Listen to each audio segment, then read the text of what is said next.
ఒక మంచి హిట్ కోసం ఎదురు చూస్తున్న రామ్ పోతినేని ఆంధ్ర కింగ్ తాలూకాతో థియేటర్లో అడుగుపెట్టాడు. సినిమాకి పాజిటివ్ టాకే వచ్చింది. మరి ఓపెనింగ్స్ ఎలా ఉన్నాయి? ఈ ఓపెనింగ్స్ తో బ్రేక్ ఈవెన్ టార్గెట్ రీచ్ అవ్వడం సాధ్యమేనా అని అడిగితే, మాస్ జపం చేసి గత 3 సినిమాలతో నిరాశపరిచిన రామ్ ఇప్పుడు బయోపిక్ ఆఫ్ ఫ్యాన్ అంటూ ఆంధ్ర కింగ్ తాలూకాతో ఆడియన్స్ ముందుకైతే వచ్చాడు.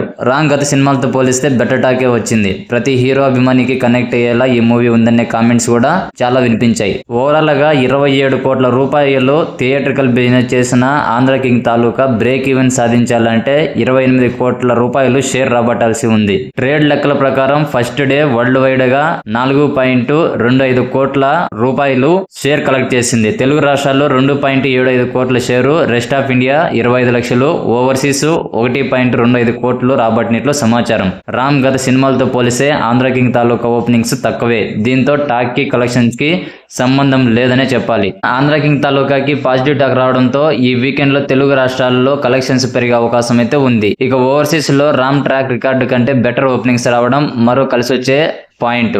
ఈ లెక్కన ఈ మూవీ ఫస్ట్ 4 రోజుల్లో 15 నుంచి 20 కోట్ల షేర్ రాబట్టే అవకాశాలు అయితే కనిపిస్తున్నాయి. అదే జరిగితే బ్రేక్ ఈవెన్ టార్గెట్ అందుకోవడం పెద్ద విషయం ఏమీ కాకపోవచ్చు. దీనిపై మీ కామెంట్ చేయండి. అలాగే మూవీ అప్డేట్స్ మరియు రివ్యూస్ కోసం మన ఛానల్ని తప్పకుండా సబ్స్క్రైబ్ చేసుకోండి.